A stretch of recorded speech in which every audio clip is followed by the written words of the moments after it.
All right, we are back. दर शनिवारप्रमाणे आपण या शनिवारी पुन्हा एकदा जमलेलो आहोत एकत्र. आपलं सध्या गीतेचा तिसरा अध्याय सुरू आहे आणि आपण 12व्या श्लोकाच्या मध्ये कुठेतरी आलो होतो ज्ञानेश्वरीमध्ये. तर आपण एक काम करू, आपल्या इथे समोर आपली धाकटी बहीण आहे अवनी, ती आपल्याला म्हणून दाखवेल श्लोक नंबर 12, 13, 14, 15. तो चालू हो जाओ. ओके.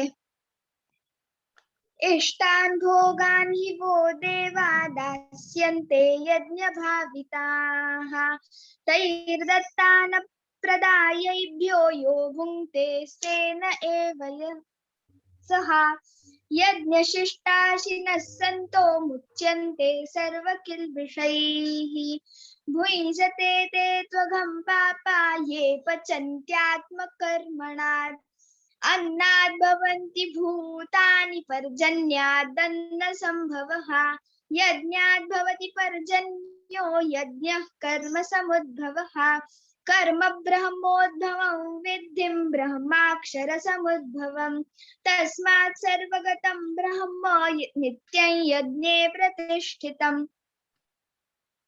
सुंदर. आता आपण ह्याचे सगळ्यांचे अर्थ मागच्या वेळेस खरं तर 12व्याचा आपण अर्थ बघितला होता, सगळ्यांनी सांगितलेला, पण त्यापैकी आता मला एक नवीन पुस्तक मिळालं, त्यामुळे आपण त्याच्यामधनं पण बघू की किशोरजी काय म्हणतात. किशोरजींनी 2 वेगळ्या प्रकारे हे गीतेचा अनुवाद केलेला आहे. एका ह्याच्यामध्ये वृत्तबद्ध आहे जे आपण बघत होतो आतापर्यंत, आणि एक मुक्त छंद पण आहे. तर ह्या 2 शब्दांचे नेमके अर्थ काय आहेत ते आपण डिक्शनरीमध्ये बघून आणि समजू शकतो. मुक्त छंद म्हणजे त्याचं काही रायमिंग वगैरे जमत नसतं, पण आय थिंक त्याचं मीटर जे आहे म्हणजे लय ती गीतेसारखीच किंवा आपल्या मराठी श्लोकांमधली जशी असते लय तशी चालते, is how I understand it. So let us go for it.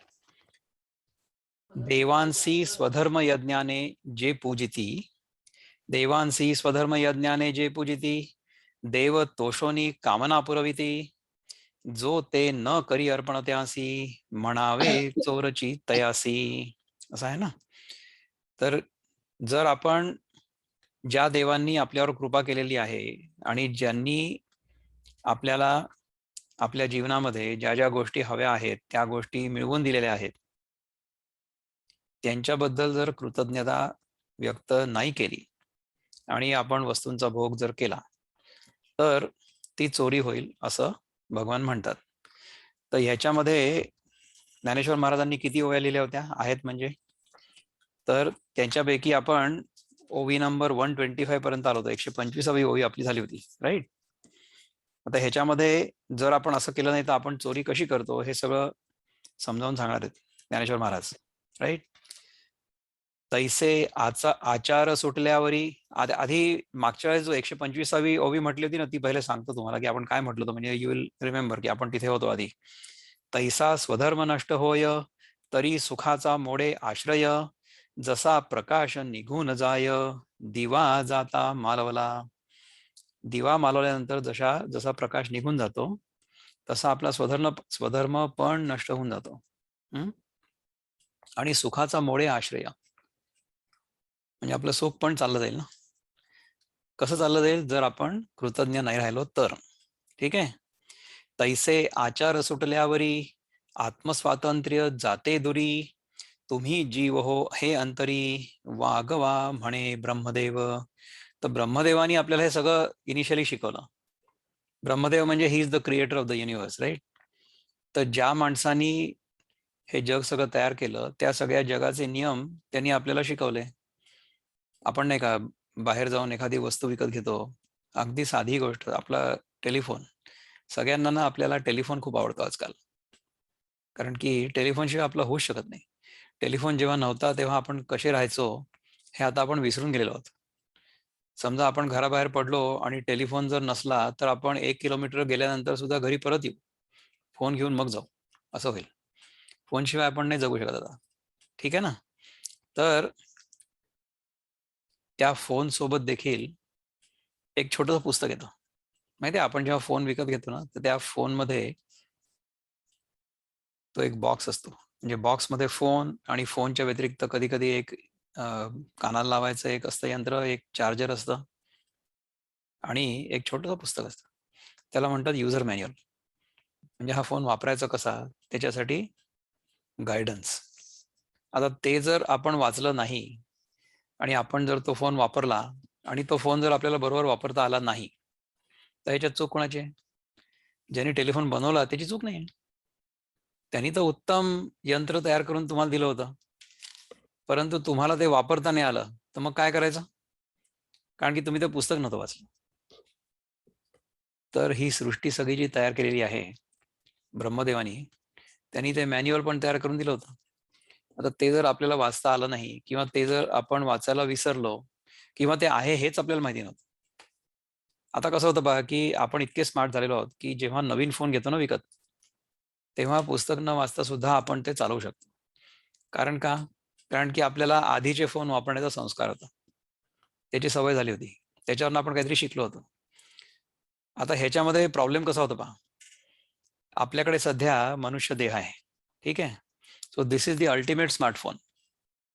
पण ह्याच्या आधीचे जे देह होते ना आपल्याकडे, दे वर डम फोन्स. म्हणजे आपण किती अवतार बघितले?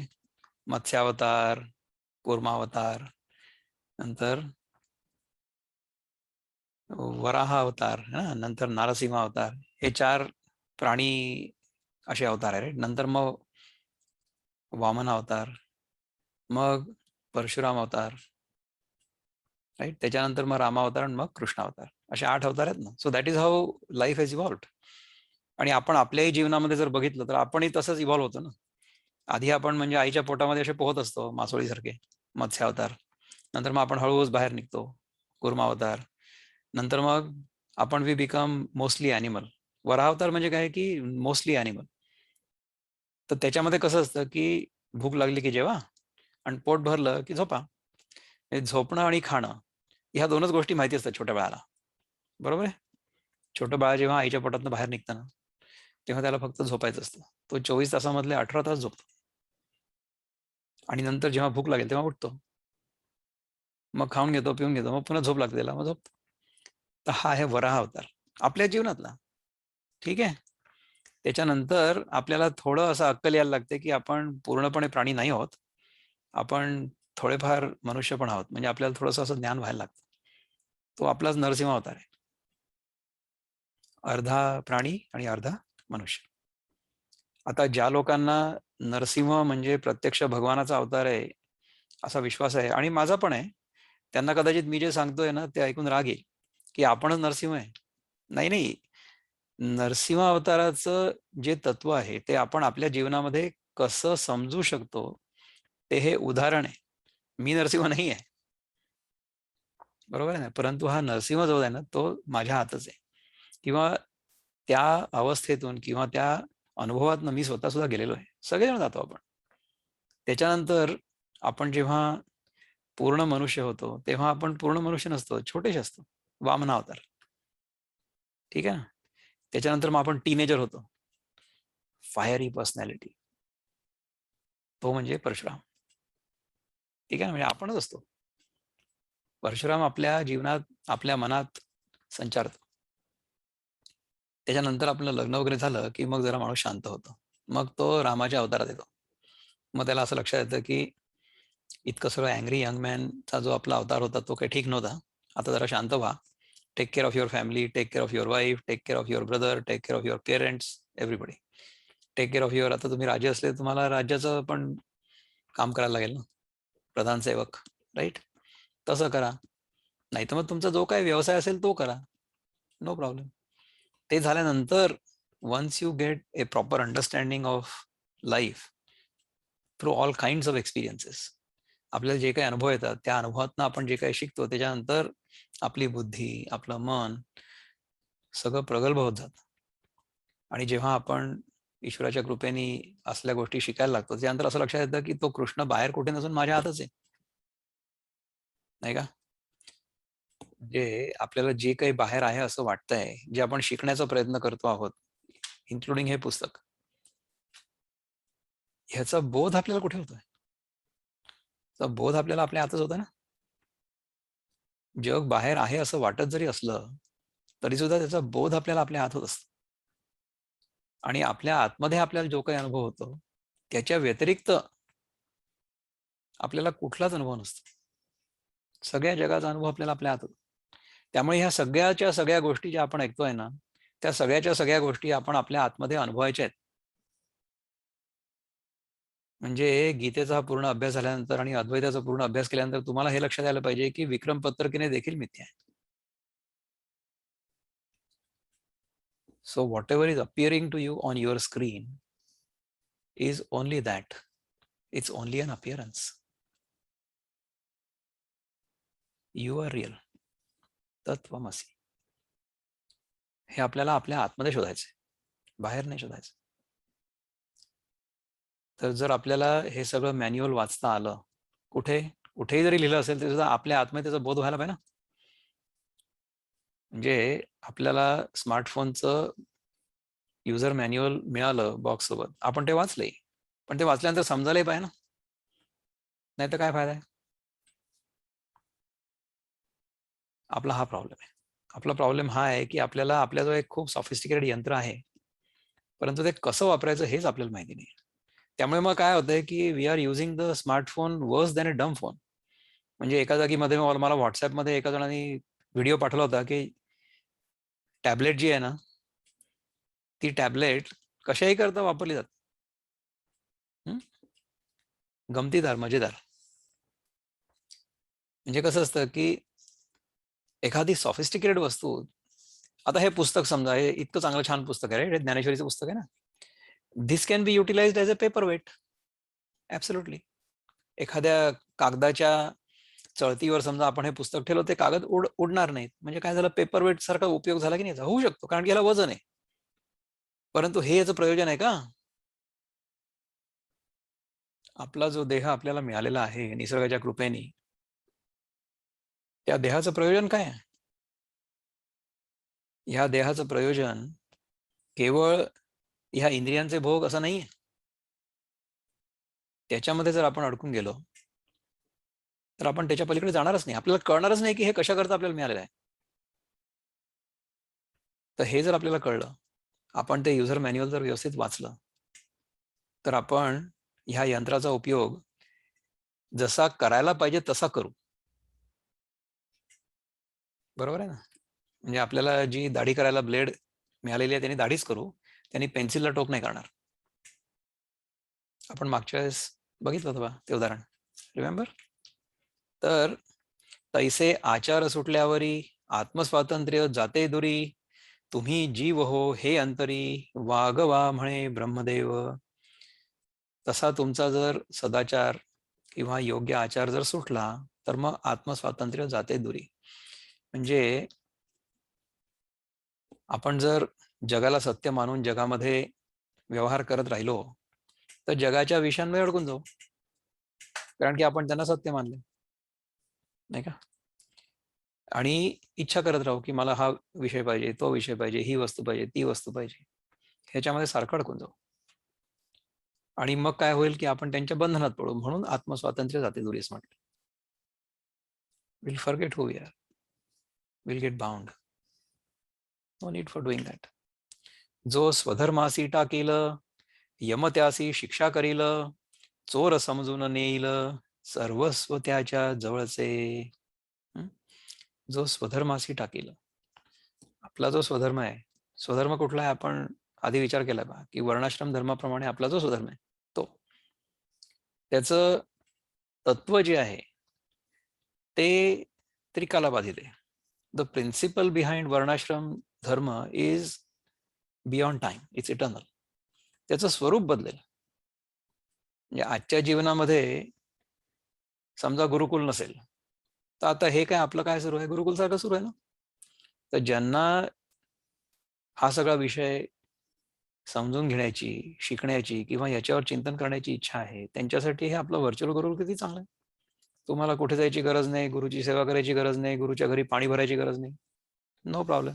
आधीच्या काळी एवढं सगळं शिक्षण मिळण्यापूर्वी गुरुची किती सेवा करावी लागायची तुम्हाला माहिती आहे का? लकीली तर काहीच सेवा करायला लागत नाही कोणाचीच. सो इतकं चांगलं आपल्याला उपकरण आणि साधन मिळालेलं आहे, तंत्रज्ञान, ज्याच्या योगे आपण एकमेकांना आपल्या आपल्या घरी बसून देखील भेटू शकतो आणि या सगळ्या विषयाचं चिंतन करू शकतो. तर हा जर स्वधर्म, स्वधर्म म्हणजे काय की स्वला ओळखण्याचा प्रयत्न, हा स्वधर्म आहे. तर जे कर्म आपल्याला आपल्या स्वतःची ओळख पटवून देण्याकडे घेऊन जाईल, तो आपला स्वधर्म. अशी आपण त्याची सोपी व्याख्या करू. तुम्ही काही करा,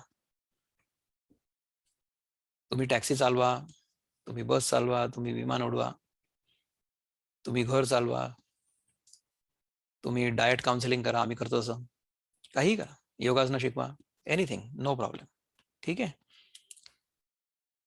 तो जर स्वधर्म समजून केला म्हणजे कसं की ह्याच्यामधून जे काही फळ मिळेल हे केवळ माझ्यासाठी, माझ्या स्वार्थासाठी न असता यांनी समष्टीचा लाभ कसा होईल या विचाराने जर आपण ते कर्म केलं तर काय होईल की समष्टीचाच तर आपणही एक भाग आहोत ना. तर जर समष्टीचं कल्याण झालं तर आपलं कल्याण त्याच्यात आहेच, नाही का. परंतु जर आपण माझं काय होईल किंवा मला काय मिळेल ह्या विचाराने समजा कर्म केलं तर तो स्वधर्म उरणारच नाही, तो व्यवहार होईल. ठीक आहे ना. तर आपल्याला स्वधर्म पाळायचा आहे. जो स्वधर्म टाकील यम त्यासी शिक्षा करील. यम त्यासी शिक्षा करील म्हणजे काय की Yama is supposed to be the god of death. मृत्यूची देवता यम आहे असं आपण म्हणतो, राईट.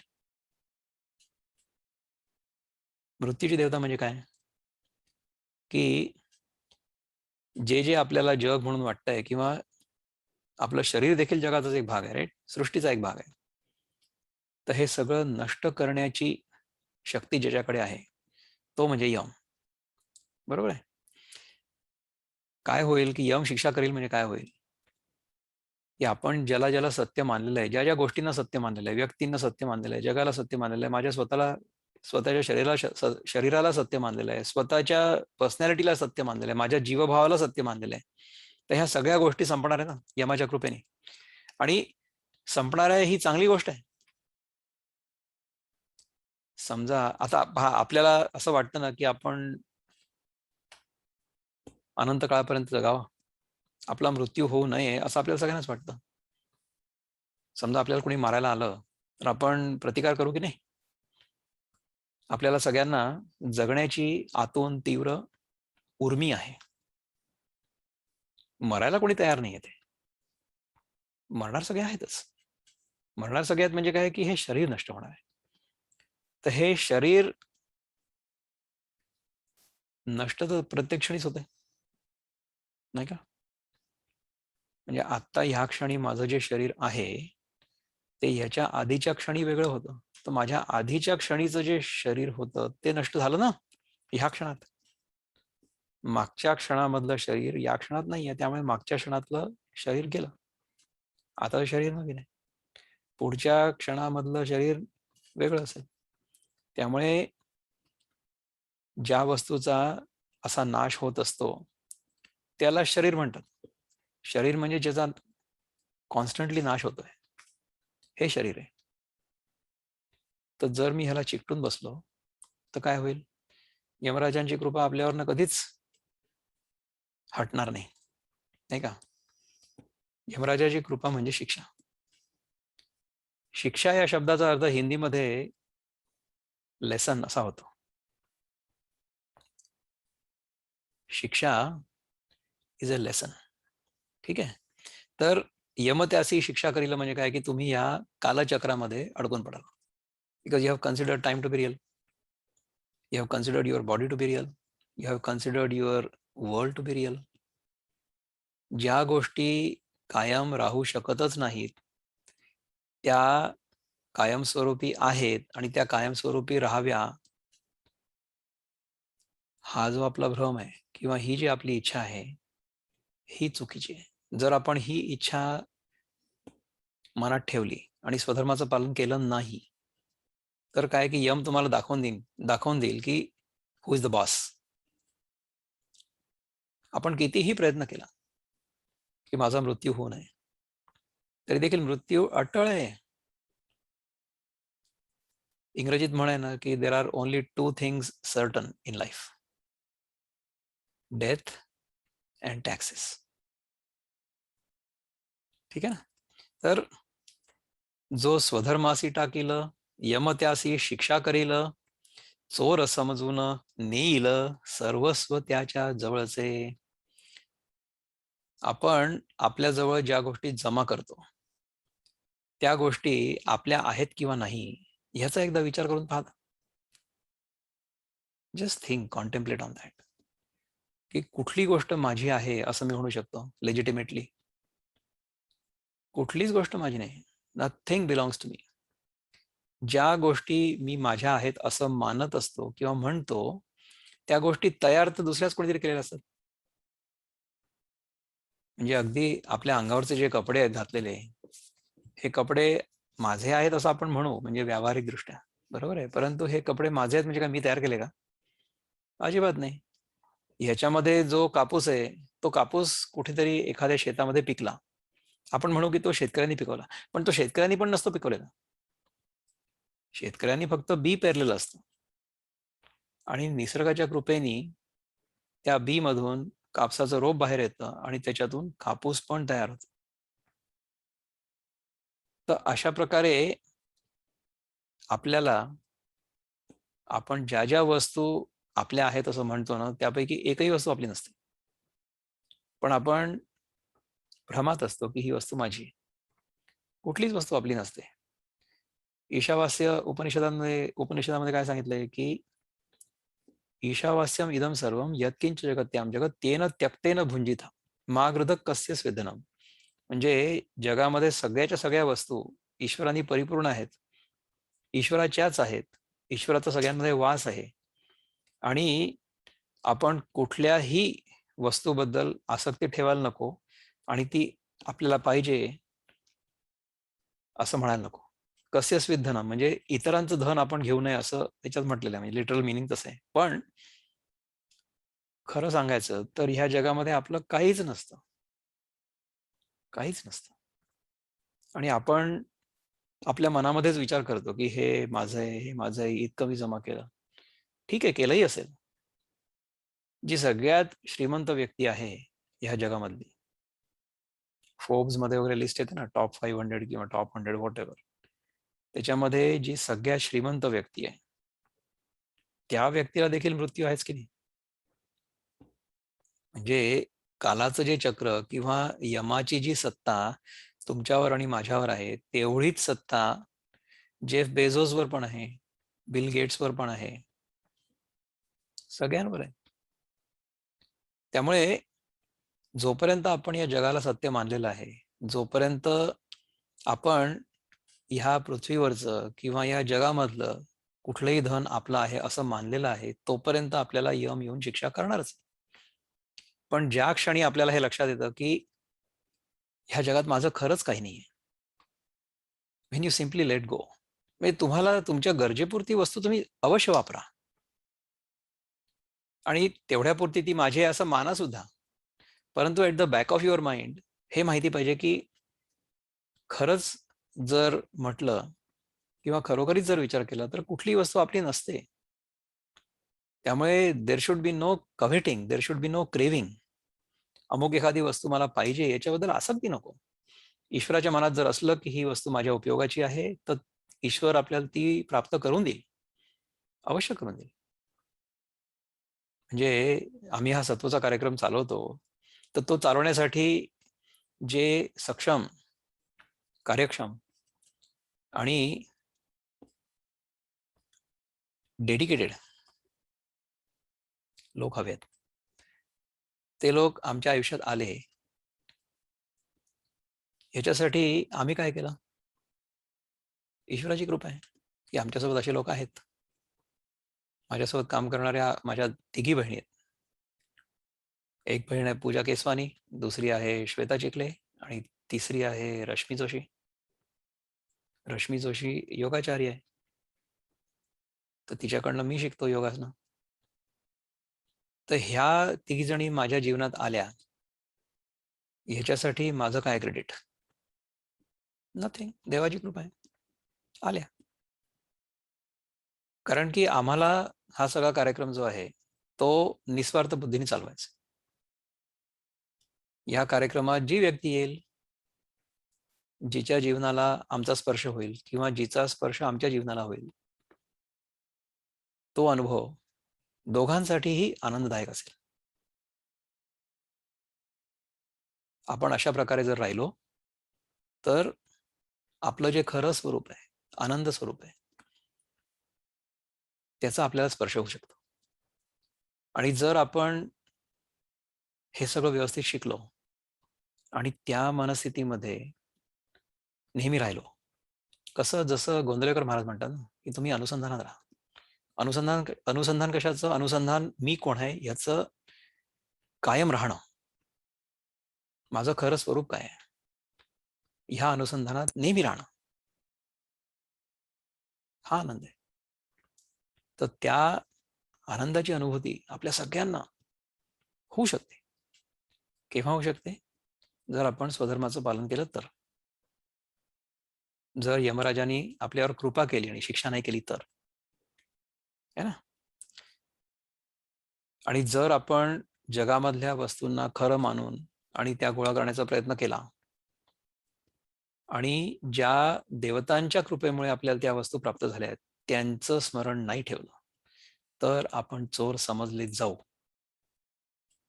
असं आहे. ठीक आहे ना. मग पातके सर्व ही ती त्याच्याजवळ गोळा होती, जैशी पिशाचे वेढी ती मध्यरात्री स्मशानाते. किती भयानक वर्णन केलंय पहा, की मग पातके सर्व ही ती त्याच्याजवळ गोळा होती. आपण मागच्या अध्यायात वाचलं होतं ना, ध्यायतो विषयान पुंसा संगस्तेषु उपजायते, संगात संजायते कामः, कामात क्रोधोभिजायते. ध्यायतो विषयान पुंसा. तुम्ही जर जगातल्या विषयांबद्दल सारखा विचार केला, त्यांच्यामध्ये जर तुमचं मन अडकलेलं असलं तर त्यांचा संग लागतो. संगस्तेषु उपजायते. ठीक आहे ना. कारण की मग आपल्याला वाटायला लागतं की ही वस्तू मला पाहिजे, कारण की याचं सारखं चिंतन सुरू आहे डोक्यामध्ये. तर जितकं जास्त आपण जगातल्या वस्तूंचं चिंतन करू तितकं जास्त आपण त्यांच्यामध्ये अडकू आणि मग ते मिळवण्यासाठी आपण काही करायला लागू. म्हणजे काय आहे की आपण समजा पैशाला महत्व दिलं तर आपण पैसा कसा मिळवायचा ह्याचं तारतम्य विसरून जातो, कारण की पैशाला महत्व दिलं. मग तो पैसा आपल्याला टेबलच्या वरनं येतोय की खालनं येतोय की मागणं येतोय की आणखीन कुठे येतोय आपण विचार करत नाही, कारण की पैशाला महत्व दिलं. पण जर आपण स्वधर्माला महत्व दिलं तर पैसा मिळेल, नाही मिळणार असं नाही होणार आहे. स्वधर्म पाळून देखील पैसा मिळू शकतो माणसाला, परंतु जो मिळेल त्याच्यामध्ये समाधान ठेवणं, समाधानी राहणं आणि लोभ तयार होऊ न देणं, हे खरं जीवनाचं रहस्य आहे. तर जर अशा प्रकारे आपण राहिलो तर मग ही पिशाचे जी आहे ना, जशी पिशाचे वेळी ती मध्यरात्री स्मशानात आहे, ह्याचा आपण संबंध या निशा सर्वभूतानां तस्यां जागर्ति संयमी त्याच्याबद्दल त्याच्याशी पण लावू शकतो, राईट. तर विषयांमध्ये बुडालेला माणूस रात्रीतच आहे, तो जागा झालेलाच नाही. अज्ञानाच्या काळोखामध्ये तो आहे.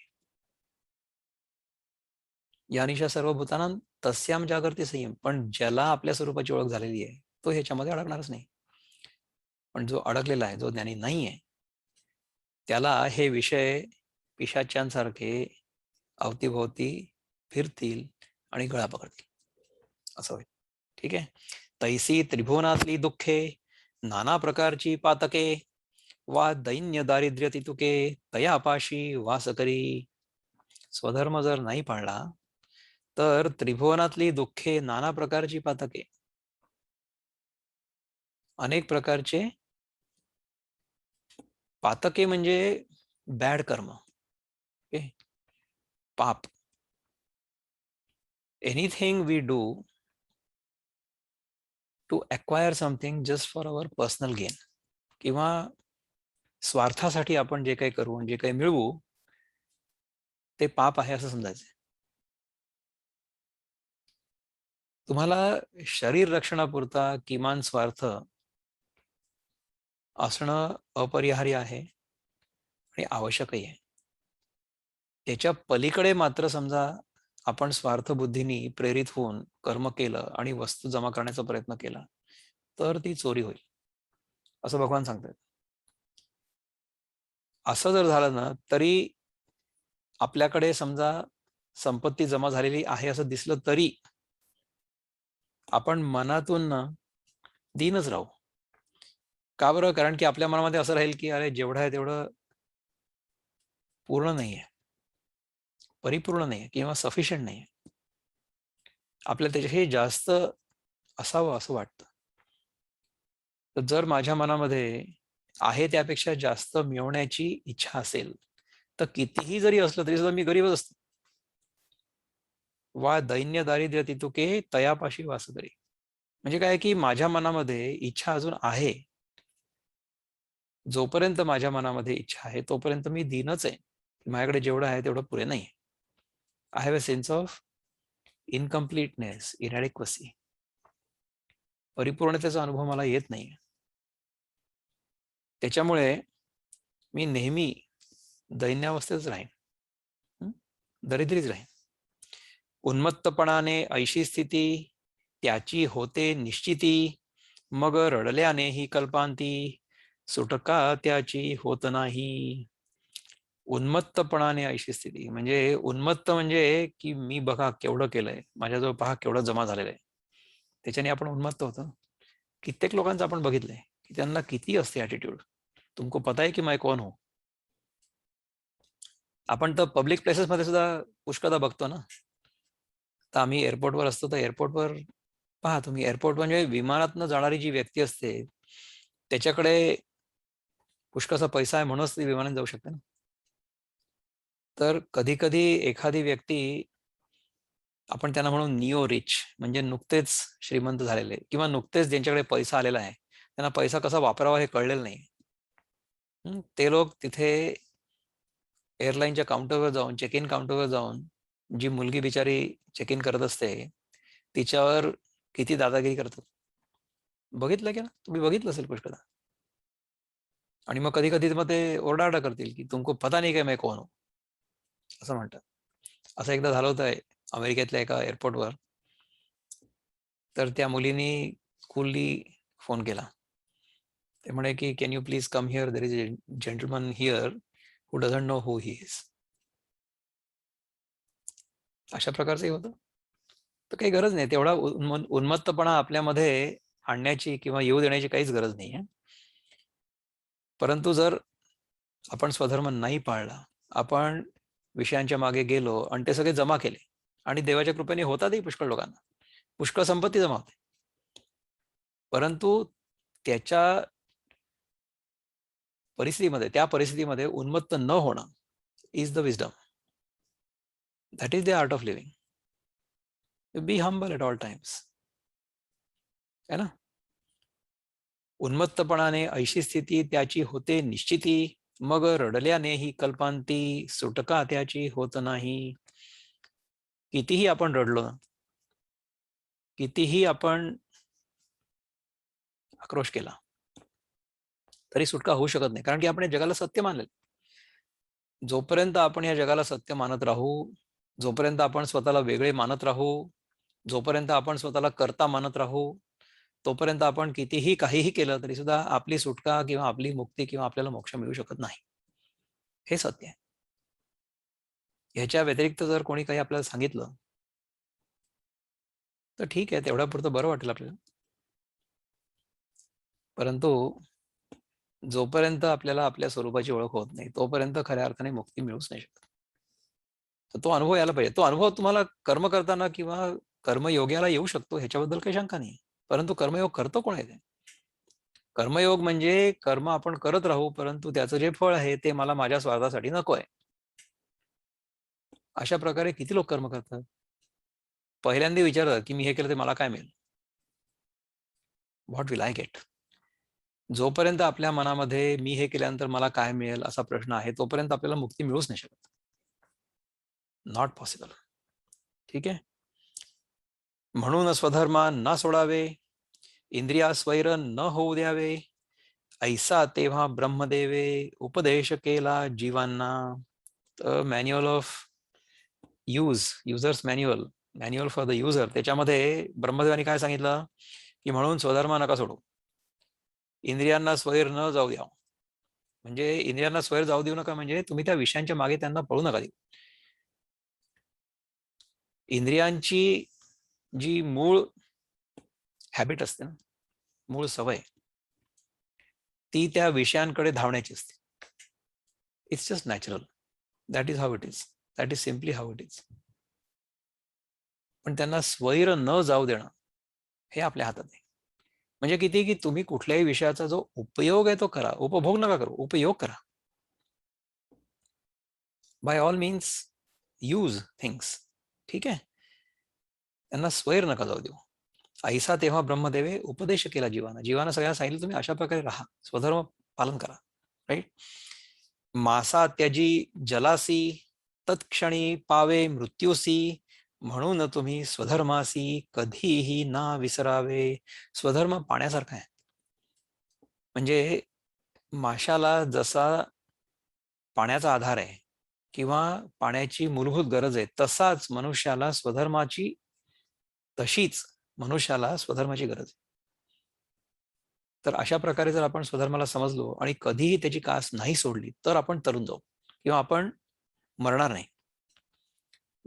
यास्तव जे कर्म सत्य, आपणासी असे विहित, सदा तत्पर राहा ते तेथ, हेच सांगणे पुनः पुन्हा.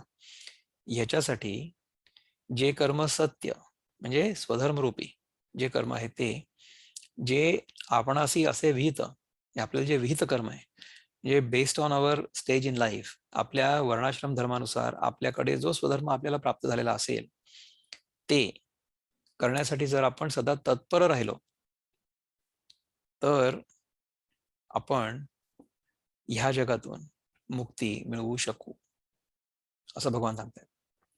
तर 126 ते 133 म्हणजे 12व्या अध्यायावरचं निरूपण ज्ञानेश्वरांनी केलेलं हे आता इथे पूर्ण झालेलं आहे. आणि 12व्या श्लोकाचा अर्धा भाग करता करता, अर्धा भाग आपण मागच्या वेळेस केला होता, हा अर्धा भाग करता करता ऑलमोस्ट 38 मिनिटं झालेली. ह्याच्याबद्दल जर आपल्याला काही चिंतन करायचं असेल तर आपण करू शकता आणि नंतर आपण ह्याच्या पुढचा श्लोक घेऊ. तर बघितलं ना की कशी चोरी आहे ते. जर आपण आपला स्वधर्म न पाहता भलतंच काही जर केलं तर दॅट इज चोरी. आणि जर आपण एस्पेशली आपल्याला जे देवी देवता आहेत की ज्यांनी आपल्यावर कृपा केलेली आहे त्यांचं स्मरण न करता समजा आपण कुठल्याही गोष्टीचा उपभोग घेतला किंवा उपयोग सुद्धा केला तरी सुद्धा ती कशी चोरी आहे हे सांगितलं भगवंताने. समीरजी, आपण आपला हात वर केलेला आहे तर आपण अनम्यूट करा स्वतःला आणि प्रश्न विचारू शकता. नमस्कार दादा. नमस्कार. 1 मिनिट. हा, ओनली 1 मिनिट, 1 क्वेश्चन पर 1 मिनिट. ठीक आहे. जगाला जर इच्छा आहेत आणि आहेतच, आणि जगाला जर आसक्ती आहे वस्तूंची, मुख्य म्हणजे विषयांचीच, आणि तर जग आणि जगाला जर आपल्या पाठीमागे लागायचं असेल तर मग आपण त्याला प्रत्युत्तर द्यायला किंवा त्याची टक्कर सामोरे जायला आपल्याला त्या विषयामध्ये जावंच लागतं. मग आपण अलिप्त असं राहू नाही शकत.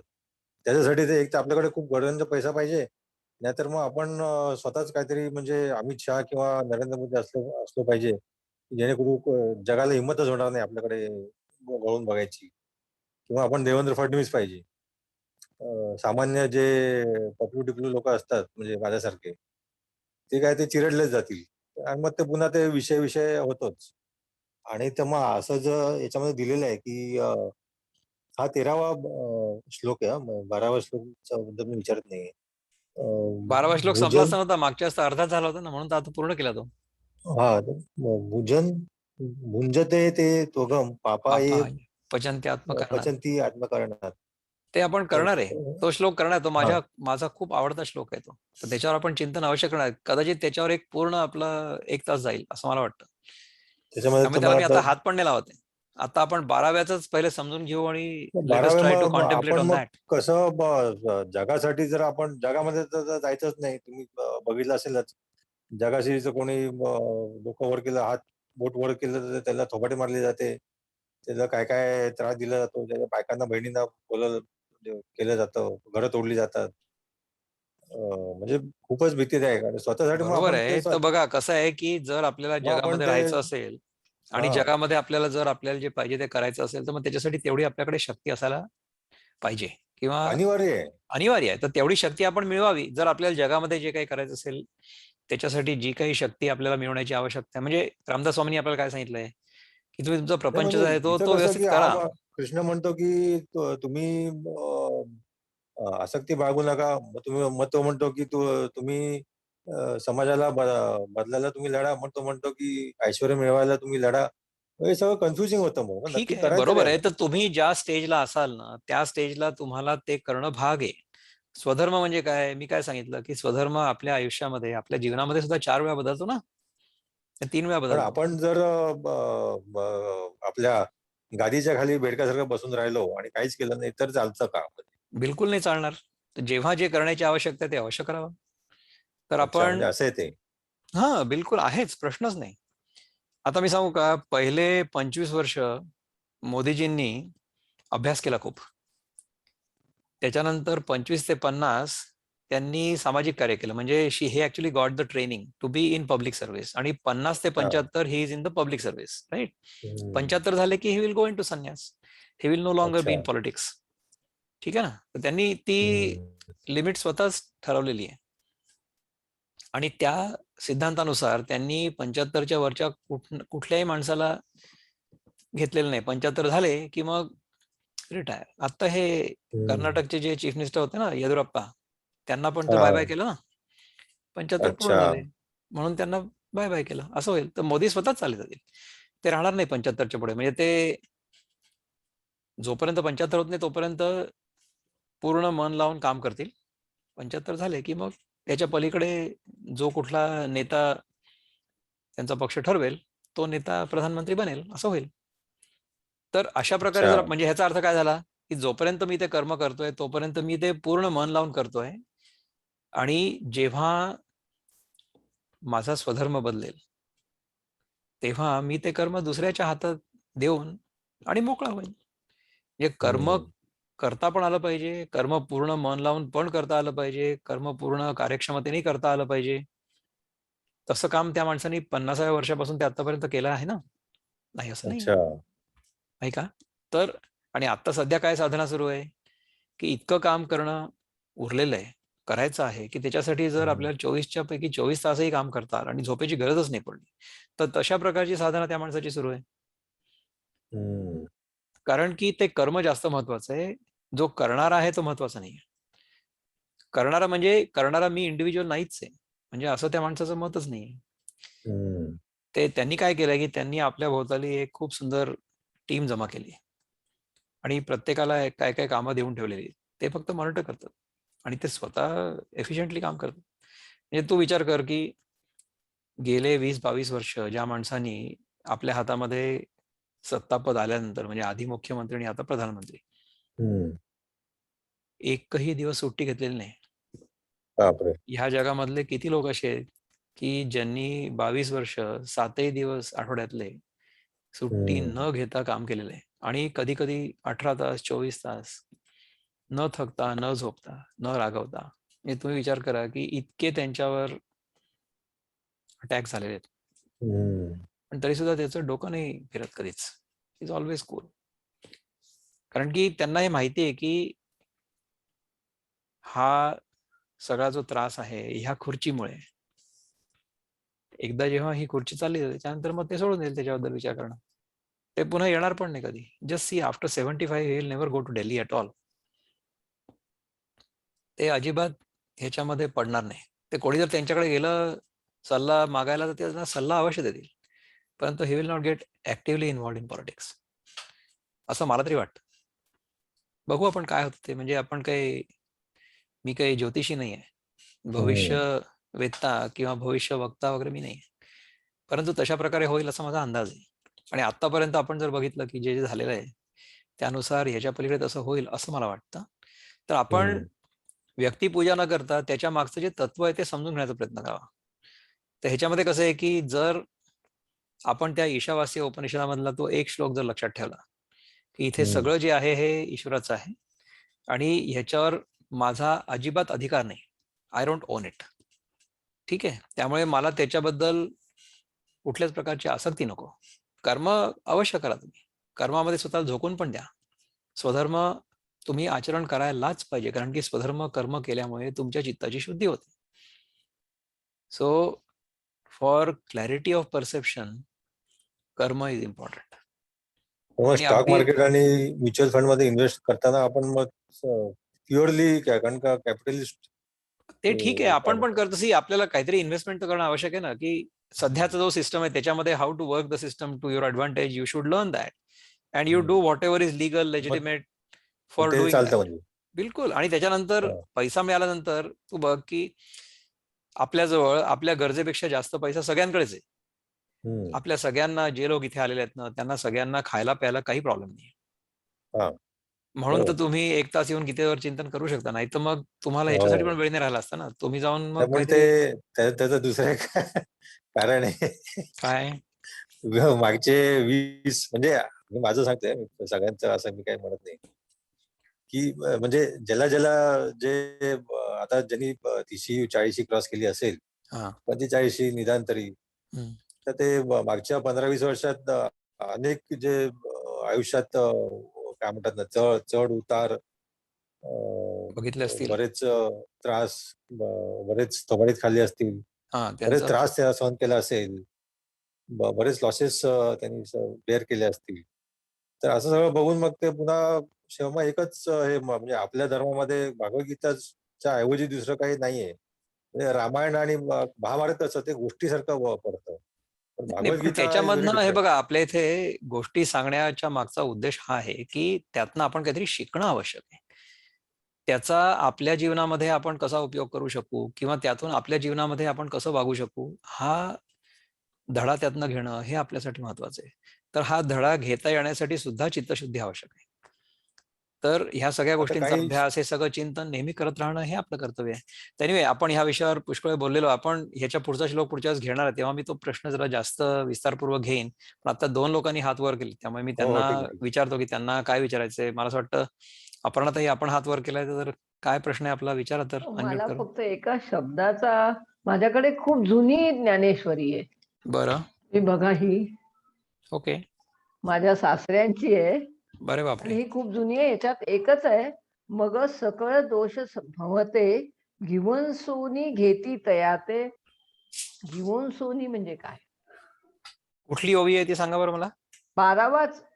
12वीच ओवी आहे नाही आपल्या नाही, दुसऱ्या 12वा श्लोक अध्यायातली. ठीक आहे, पण त्याच्यातली ओवी हा, नंबर काय आहे? इथे तो 12च लिहिलाय. 110 नंतर 12 आहे. 110 नंतर 110, 11 आणि 12. हा ठीक आहे. 110, 111 आणि 112, राईट. हा, तुम्ही देवांना भजावे, देवांनी तुम्हा नाही सुख द्यावे. नाही, माझं हे खूप जुनं पुस्तक आहे. ओके. फक्त मला गिबोन्सोनी म्हणजे घेरतात का त्या? हा, मग घेऊन सोनी. सकळ दोष भवते गिबोन्सोनी घेई तयाते रात्री समयी स्मशानाते भूते जैसे. हा, तर हे बघा, मग पातके सर्व ही ती त्याच्या जवळ गोळा होती, जैशी पिशाचे वेढीती मध्यरात्री स्मशानाते. हा, हे माझ्या मराठीतलं जे ट्रान्सलेशन आहे तुमच्या ओवीचं, ते ओके हे ओके. आहे. तर त्याचा जो ओव्हरऑल अर्थ आहे तो हा नाही, आहे. ओव्हरऑल अर्थ तर समजला मला, की तुम्ही हा, तर स्वधर्म तेच तर, हाच सोडलात. तर माझाही प्रॉब्लेम तोच आहे ना, की मला इतकी जुनी मराठी कळत नाही, म्हणून मी ही मॉडर्न मराठी घेतलेली आहे.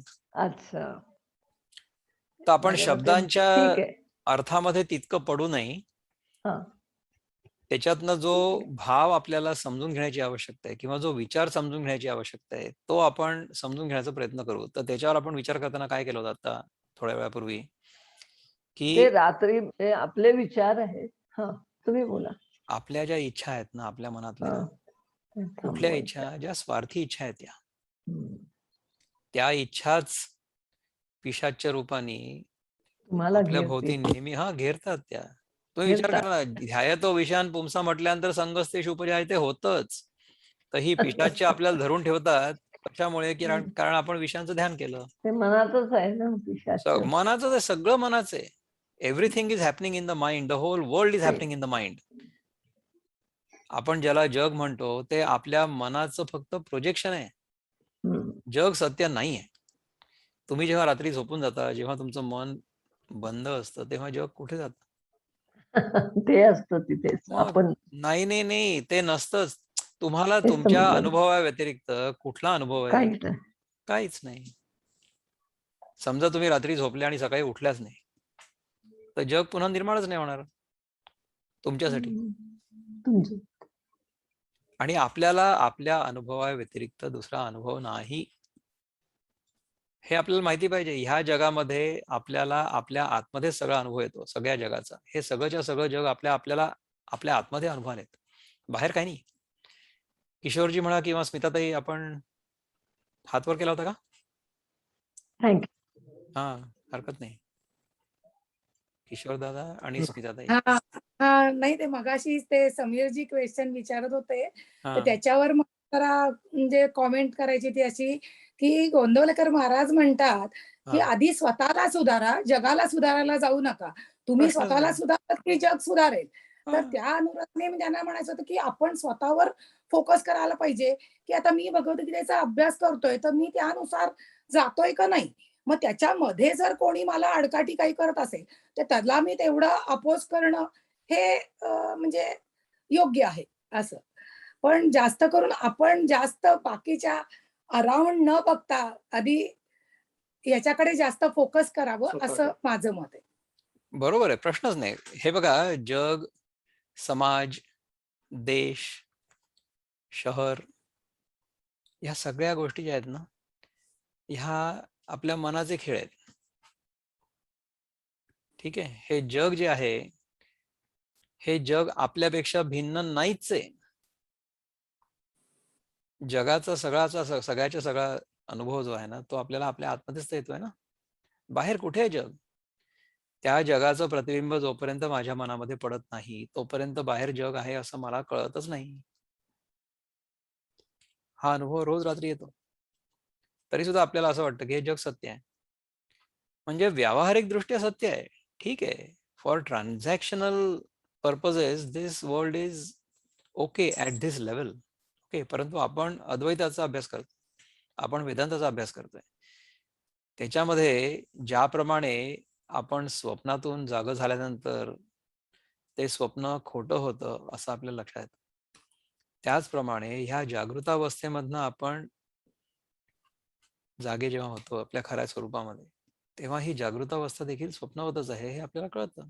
आणि तितक्या दूर जायची गरज नाही. You don't have to be self realize. You can just intellectually completely understand की जागृत अवस्थेमध्ये देखील ह्याच्या आधीचा क्षण आता ह्या क्षणी अस्तित्वात नाहीये.